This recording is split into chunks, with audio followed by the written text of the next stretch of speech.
નમસ્કાર મિત્રો, હું રાજેશ ભાસ્કર આપ સૌનું યુટ્યુબમાં આપણી આ ચેનલ પર સ્વાગત કરું છું. મિત્રો, આજે આપણે તારીખ 15મી મે 2025ના કેટલાક મોસ્ટ ઇમ્પોર્ટન્ટ કરંટ અફેર અને અગાઉની પરીક્ષામાં પૂછાયેલા કેટલાક ઇમ્પોર્ટન્ટ પ્રશ્નો વિશે ડિટેલમાં ચર્ચા કરીશું, જે આપને આવનારી પરીક્ષા માટે ખૂબ જ ઉપયોગી સાબિત થશે. તો મિત્રો, આપ આ ચર્ચા સાથે જોડાઈ રહેજો અને વિડીયોને પહેલેથી લઈને છેલ્લે સુધી પૂરેપૂરો જોવાનો આગ્રહ રાખજો. તો ચલો મિત્રો, શરૂ કરીએ. શરૂઆત કરતાં પહેલાં જણાવી દઉં કે જો તમારે આપણી આ યુટ્યુબ ચેનલને સબસ્ક્રાઈબ કરવાનું બાકી હોય તો ચેનલને સબસ્ક્રાઈબ કરજો, નોટિફિકેશન બેલ આઇકોનને પ્રેસ કરીને, અને જો તમને વિડીયો પસંદ આવે તો વિડીયોને લાઈક કરજો. પરંતુ તમારા જેટલા પણ મિત્રો જેઓ કોમ્પિટિટિવ એક્ઝામની તૈયારી કરી રહ્યા છે એ બધા મિત્રો જોડે આ વિડીયોની લિંકને શેર કરવાનું ના ભૂલતા. તો શરૂઆત કરીએ. સૌપ્રથમ જોઈશું અગાઉની પરીક્ષામાં પૂછાયેલા ભારતની ભૂગોળના પ્રશ્નો, જેના જવાબો તમારે મને કમેન્ટ બોક્સમાં લખીને જણાવવાના છે. વિડીયોના લાસ્ટમાં જ્યારે હું તમને આ દરેક પ્રશ્નના જવાબ જણાવું ત્યારે તમારે ચેક કરવાનું છે કે તમે આપેલા પ્રશ્નોના જવાબમાંથી કેટલા પ્રશ્નોના જવાબ છે એ સાચા છે, અને જેટલા પણ પ્રશ્નોના જવાબ સાચા હોય એનો આંકડો તમારે કમેન્ટમાં લખવાનો કે 10માંથી આટલા સાચા છે. ડેઇલી જીકે ટેસ્ટમાં આપણે રોજ 10 પ્રશ્નો પૂછીએ છીએ, જેમાંથી 5 પ્રશ્નો ભારતની ભૂગોળના હોય છે. બાકીના જે 5 પ્રશ્નો છે એ ભારતના ઇતિહાસના પ્રશ્નો છે. તો તમે તમારો આન્સર આપવાની છે કમેન્ટ બોક્સમાં, અને હું આજના કરંટ અફેરનો પ્રથમ પ્રશ્ન છે એની શરૂઆત કરું છું. પ્રથમ પ્રશ્ન છે, તાજેતરમાં ગુજરાતની કઈ નદીને સંપૂર્ણ ખાલી કરીને સફાઈ અભિયાન ચલાવવાની કામગીરી શરૂ કરાઈ છે? તો જવાબ આવશે સાબરમતી નદીને. કઈ નદીને? સાબરમતી. તો અમદાવાદમાં વહેતી સાબરમતી નદી છે એના પર વાસણા ખાતે બેરેજ બનાવવામાં આવ્યો છે. બેરેજના દરવાજાના રિપેરિંગ અને ઉપરવાસમાં માટીના રેમ્પની કામગીરી હાથ ધરવામાં આવશે, જેના માટે થઈને રાજ્યના સિંચાઈ વિભાગ દ્વારા સાબરમતી નદીને સંપૂર્ણપણે ખાલી કરાશે. આ કામગીરી 12થી 5 જૂન સુધી ચાલશે, એટલે ઓલરેડી કામગીરી ચાલુ થઈ ગઈ છે. અને આ સમય દરમિયાન અમદાવાદ મ્યુનિસિપલ કોર્પોરેશન, બરાબર, બંછાનિધિ પાની એએમસીના મ્યુનિસિપલ કમિશનર છે. Sabarmati riverfront development corporation IP Gautam એના ચેરમેન છે. તો આ બંને કોર્પોરેશન દ્વારા નદીના પટને સાફ કરવાની કામગીરી છે ને એ હાથ ધરાશે. નદીના પટને સાફ કરવાની આ કામગીરી જનભાગીદારીથી કરાશે. દેશની 13 સૌથી પ્રદૂષિત નદીઓમાં સાબરમતીનો પણ સમાવેશ થાય છે, અને જાણકારોના મતે સાબરમતી નદી બાયોકેમિકલ ઓક્સિજન ડિમાન્ડના લેવલમાં ગ્રેડમાં બીજા નંબર પર છે. વર્ષ 2019ની વાત કરીએ, સાબરમતી નદીની સફાઈ કરવામાં આવી હતી. એ વખતે 5 દિવસમાં 500 ટન જેટલો કચરો બહાર કાઢવામાં આવ્યો હતો. 5 દિવસમાં 500 ટન કચરો, બરાબર છે. તમારા માટે એક સરસ પ્રશ્ન. તમને ખ્યાલ જ છે કે સાબરમતી નદી ગુજરાતની સૌથી લાંબામાં લાંબી નદી છે. 321 કિલોમીટરની લંબાઈ છે. કેટલી છે એ લખાતું નથી કેમ? 321 કિલોમીટર લંબાઈ છે. સાબરમતી નદી છે ને રાજસ્થાનમાંથી કોઈ એક સરોવરમાંથી નીકળે છે. તમારે જણાવવાનું છે સરોવરનું નામ શું છે, કમેન્ટમાં લખીને જણાવો. દર વર્ષે આંતરરાષ્ટ્રીય પરિવાર દિવસ ક્યારે ઉજવવામાં આવે છે? તો આજનો દિવસ એટલે કે 15મી મે, જેને કહેવાય છે international day of families.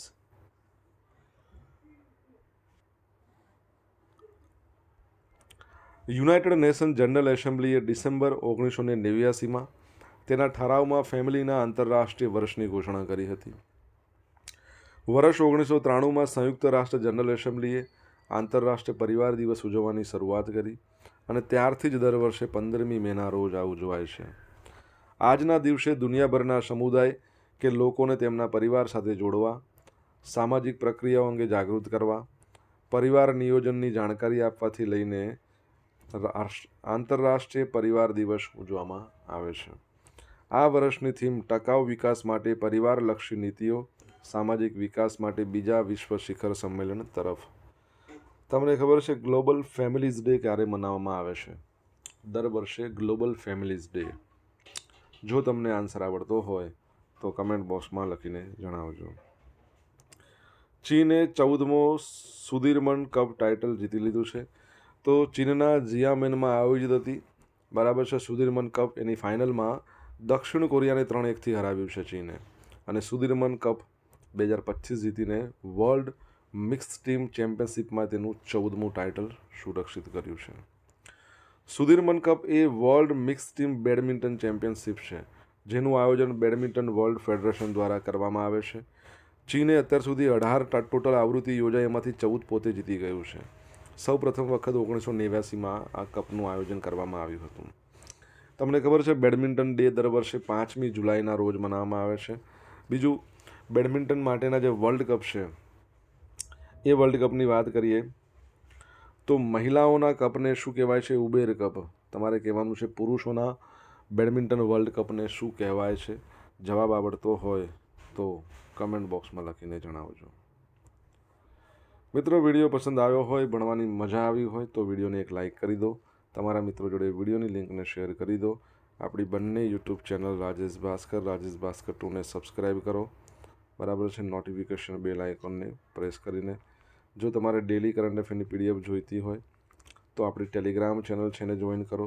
Daily current અફેરની PDF તમને મળશે, સાથે તમને અહીંયા પોલ્સ પણ રમવા મળશે.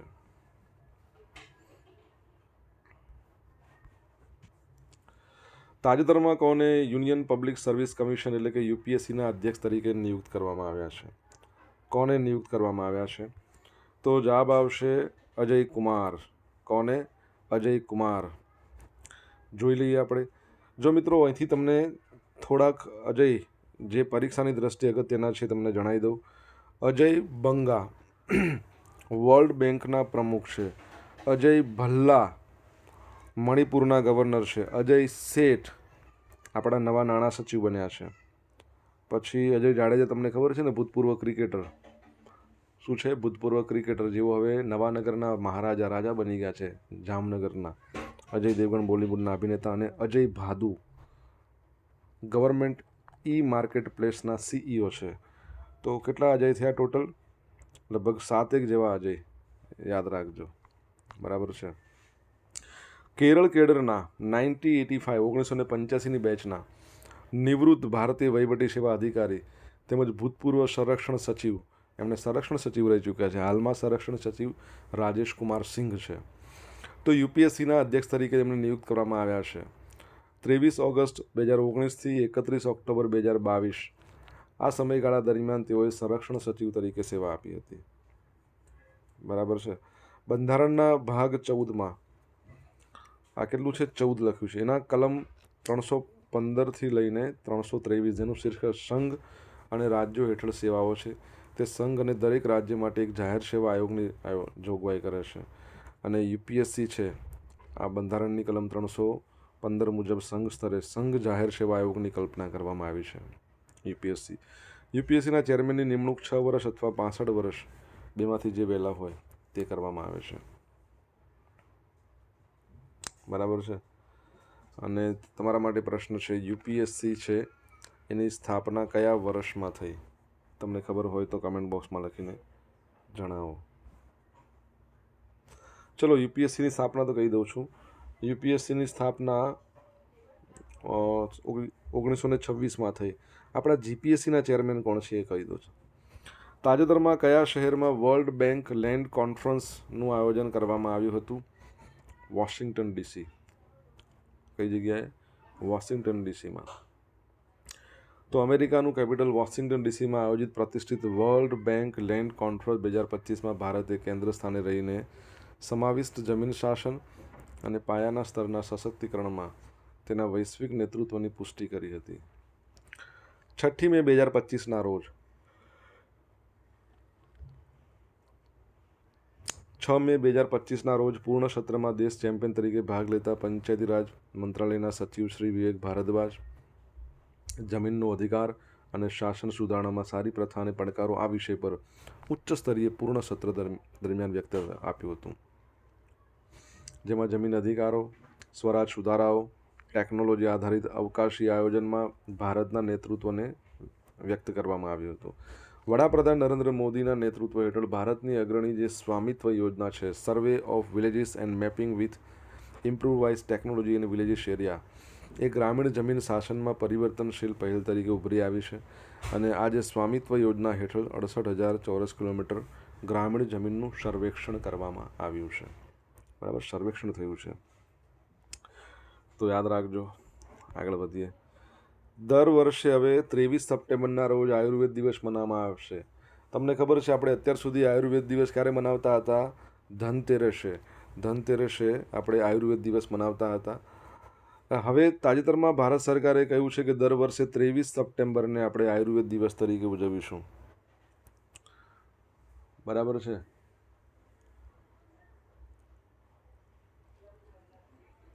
આયુર્વેદ દિવસ દર વર્ષે આયુર્વેદને એક વૈજ્ઞાનિક પુરાવા આધારિત સર્વાંગી દવા પ્રણાલી તરીકે પ્રોત્સાહન આપવા માટે ઉજવવામાં આવે છે, જે નિવારક આરોગ્ય સંભાળ સુખાકારીમાં મુખ્ય ભૂમિકા ભજવે છે.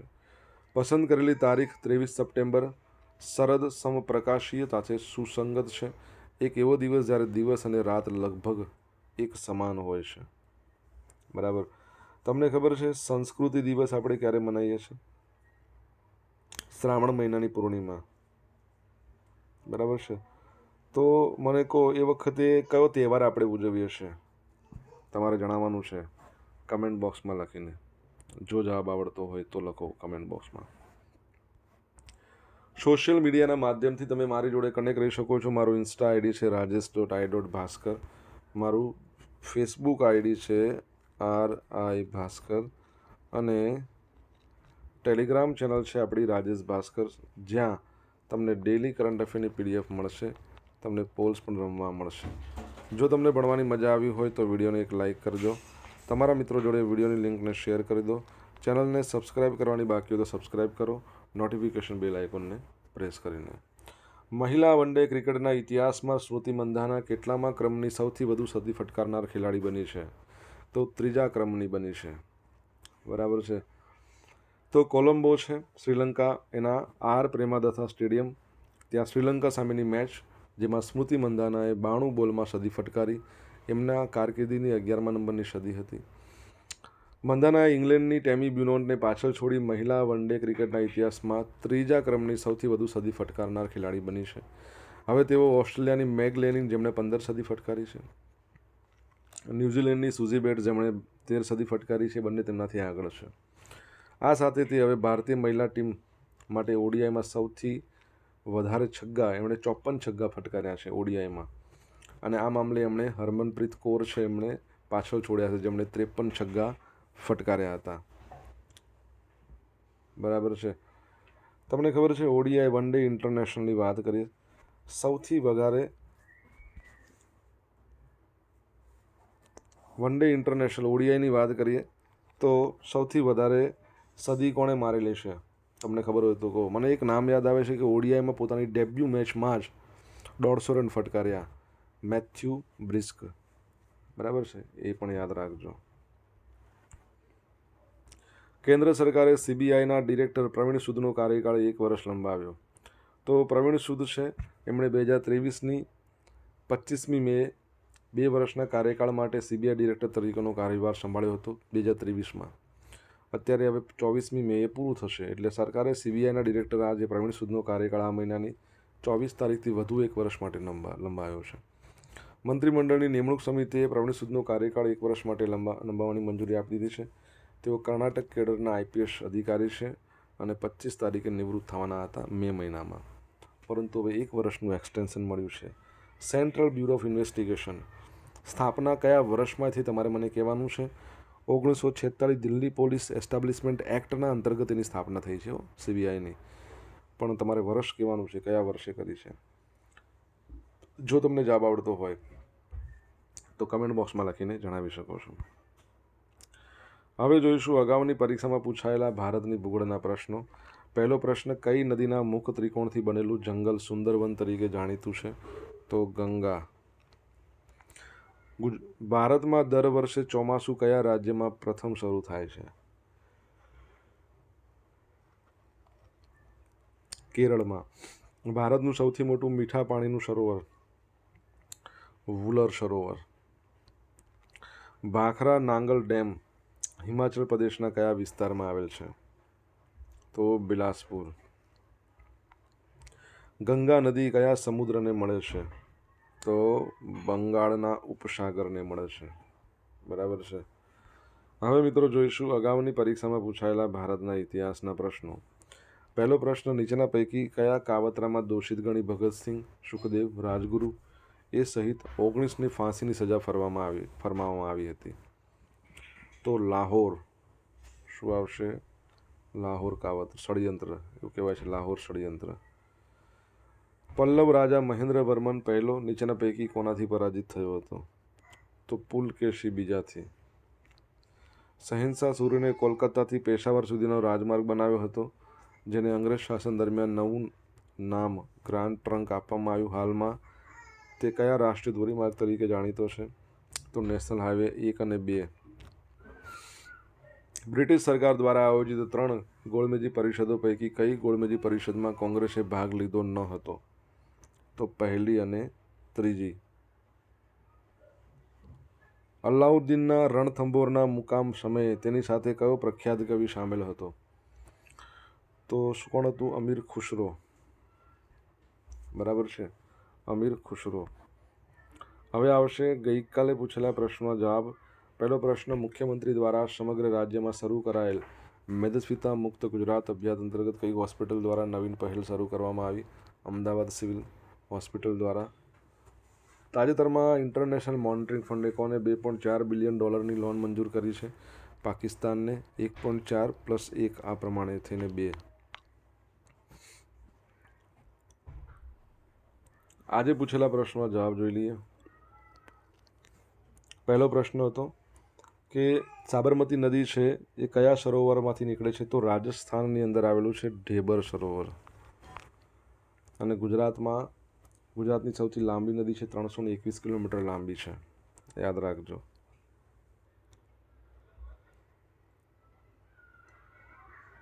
ગ્લોબલ ફેમિલીઝ ડે દર વર્ષે ક્યારે મનાવવામાં આવે છે? તો 1 જાન્યુઆરીના રોજ દર વર્ષે મનાવવામાં આવે છે ગ્લોબલ ફેમિલીઝ ડે. ત્રીજો પ્રશ્ન છે, બેડમિન્ટનનો જે પુરુષ કપ છે એને શું કહેવાય છે? તો યાદ રાખજો, થોમસ કપ. રિસન્ટલી તમને ખ્યાલ હોય 2023ના વર્ષ માટે જેમને ખેલરત્ન પુરસ્કાર આપવામાં આવ્યો, બેડમિન્ટનના 2 ખેલાડી. એકચ્યુઅલી ઘોષણા થઈ હતી 2023ને આપવાની, અને હમણાં જ રિસન્ટલી એમને હેન્ડઓવર કરાયો, તો એટલે કે આપવામાં આવ્યો છે. સાત્વિક સાઈરાજ, રિંકી રેડ્ડી અને ચિરાગ શેટ્ટી. ચોથો પ્રશ્ન, જીપીએસસીના ચેરપર્સન એટલે કે ચેરમેનનું નામ? તો આઈપીએસ હસમુખભાઈ પટેલ. પાંચમો પ્રશ્ન, સંસ્કૃતિ દિવસ ક્યારે મનાવવામાં આવે છે? તો શ્રાવણ મહિનાની પૂર્ણિમા. અને શ્રાવણ મહિનાની પૂર્ણિમાની વાત કરીએ તો શ્રાવણ મહિનાની પૂર્ણિમા રક્ષાબંધન આપણે મનાવીએ છીએ. બરાબર છે, ઓકે. ચલો આગળ વધીએ. 6થા નંબરનો પ્રશ્ન છે, વન ડે ઇન્ટરનેશનલની અંદર સૌથી વધારે સેન્ચુરી કોણે મારેલી છે? પુરુષોની અંદર 51 સેન્ચુરી મારી છે. કોણે? વિરાટ કોહલી. 7મા નંબરનો પ્રશ્ન, સીબીઆઈની સ્થાપના 1963માં 1963, બરાબર છે, 1963માં આવશે, ખાસ યાદ રાખજો. ઓકે, આગળ વધીએ. હવે મિત્રો જોઈશું ગઈકાલના કરંટ અફેરમાંથી પૂછેલા કેટલાક ઇમ્પોર્ટન્ટ પ્રશ્નો, જેના જવાબો તમારે કમેન્ટમાં લખવાના છે. પહેલો પ્રશ્ન, ગુજરાતના મહાનગરમાંનો સૌપ્રથમ બાયોગેસ પ્લાન્ટ ક્યાં બનાવવામાં આવ્યો છે? તમને જવાબ આવડતો હોય તો કમેન્ટ બોક્સમાં લખજો. સેકન્ડ પ્રશ્ન, 8મું સંયુક્ત રાષ્ટ્ર વૈશ્વિક માર્ગ સલામતી સપ્તાહ ક્યાંથી ક્યાં સુધી મનાવવામાં આવી રહ્યું છે? તો મિત્રો આન્સર આવડતો હોય તો કમેન્ટ બોક્સમાં લખીને જવાબ જણાવજો. તો મિત્રો અહીંયા સ્ટોપ કરશું. આ હતા આજના દિવસના કેટલાક મોસ્ટ ઇમ્પોર્ટન્ટ કરંટ અફેર. બરાબર, સાથે આપણે જોયું અગાઉની પરીક્ષામાં પૂછાયેલા ઇમ્પોર્ટન્ટ પ્રશ્નો, એના જવાબોની સાથે. આશા રાખું બધાને ભણવાની મજા આવી હશે. જો ભણવાની મજા આવી હોય તો વિડીયોને લાઇક કરજો, તમારા મિત્રો જોડે વિડીયોની લિંકને શેર કરજો. આપણી 2 યુટ્યુબ ચેનલ છે, એક છે રાજેશ ભાસ્કર, બીજી રાજેશ ભાસ્કર 2. આ બંનેને સબસ્ક્રાઈબ કરવાની છે. જો તમારે સબસ્ક્રાઈબ કરવાની બાકી હોય તો સબસ્ક્રાઈબ કરી લેજો, નોટિફિકેશન બેલ આઇકોનને પ્રેસ કરીને. તો મિત્રો thank you so much for watching this video. Have a nice day. જય હિન્દ, જય ભારત, જય જય ગરવી ગુજરાત.